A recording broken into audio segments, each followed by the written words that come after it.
With Ajax, you're going to be spending a lot of time looking at your text editor. So if you don't already have a really good text editor, you're going to want one. So in this lesson, I want to talk some about why I use the text editor I use, how to find a good one, and what you're looking for in a text editor. If you're on a Mac, the two most popular ones that I've found are BBEdit and TextMate. I use BBEdit. You'll be seeing a lot of it.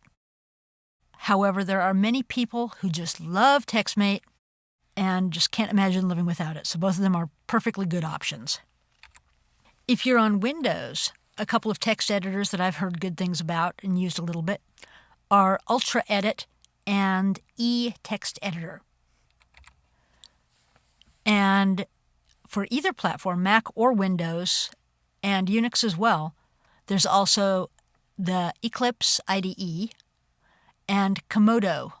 That's both a Komodo Edit and Komodo IDE. And they'll work on any platform. All of these products are available just by downloading. Some of them are free, some of them are for pay, but you can get any of them online just by downloading them. Most of them you can test out if they aren't already free. And so you can make a good decision about which one works best for you. Here at barebones.com, you'll see that as of this recording, the most current version of BBEdit is 8.7. Next, TextMate is at macromates.com, and you can see the current version at this moment is 1.5.7. For those of you on Windows, you can check out UltraEdit, which right now is at version 13.20.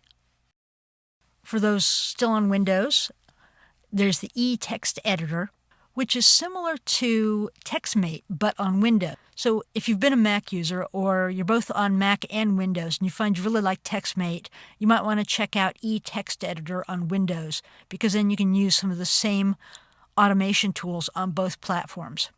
For both Mac and Windows, there's Komodo, which you can see here is at activestate.com/products/Komodo_IDE, and that's for IDE 4 right now.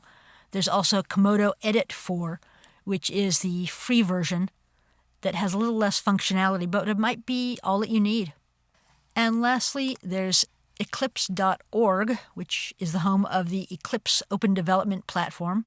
And in some ways, it might be overkill for what you're trying to do with just HTML, JavaScript, CSS, XML. But it is free, and it is a full-featured development environment. Now I want to talk a little bit about what to look for in a text editor. Here's what I consider to be important when I'm editing and testing my code. Here I've got two files, an HTML file and a JavaScript file. And I'm going to open them in BBEdit. So now let's see a few of the things that I look for when using a text editor. So I'll select my HTML and JavaScript file and open them up. And you'll see first off that it opened them both in one window. One of the things I like about BBEdit is that it can open the documents in a single window, and then I can switch back and forth over here. But if I want them to open in separate windows, I can do that as well.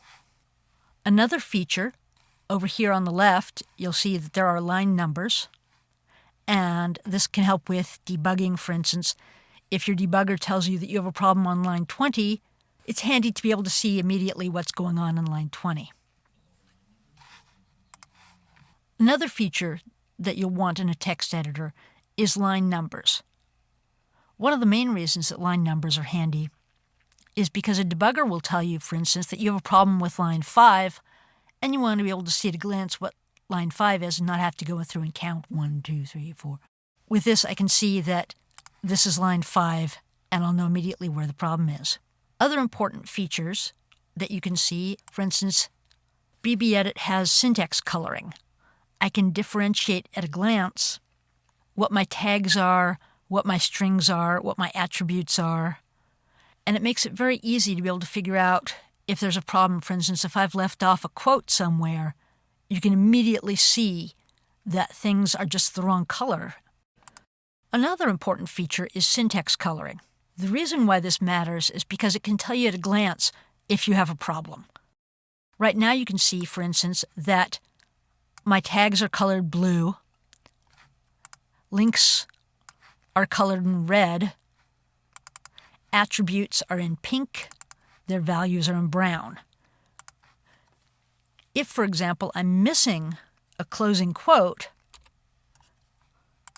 you can see immediately that there's a problem because all of a sudden this href is the wrong color.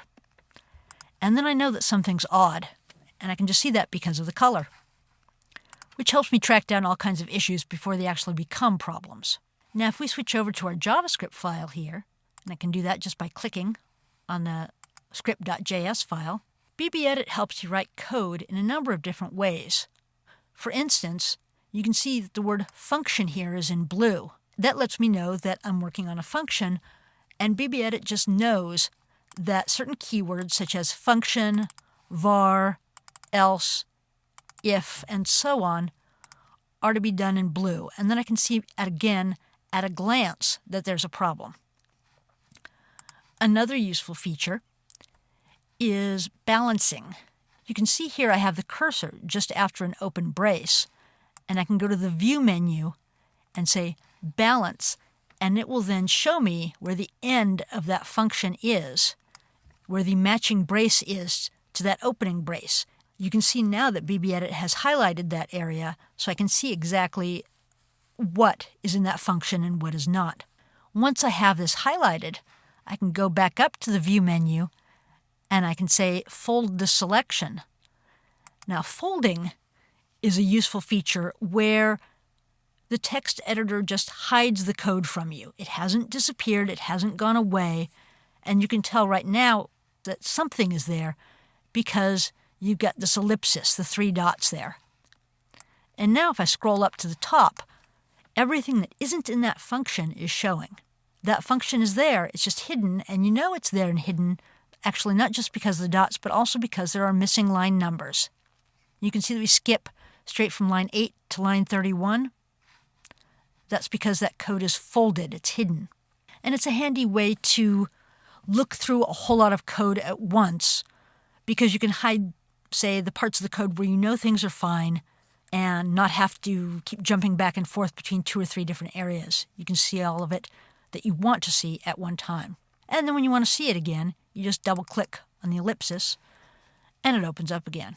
Another useful feature, if you have, say, a very long file, is the ability to jump back and forth between different functions. In this menu, I can see right now I'm in the make request function. I want to jump down to the show contents function.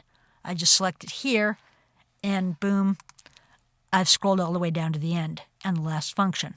And that lets me move around quickly inside my file. These are just a few of the things that I think are important about a text editor. You may have your own list. In fact, you probably do. You're going to want to find one that helps you work in the cleanest and simplest way, that stays out of your way when you want it to and helps you when you want it to. Next up, we're going to talk about browsers and in particular Firefox.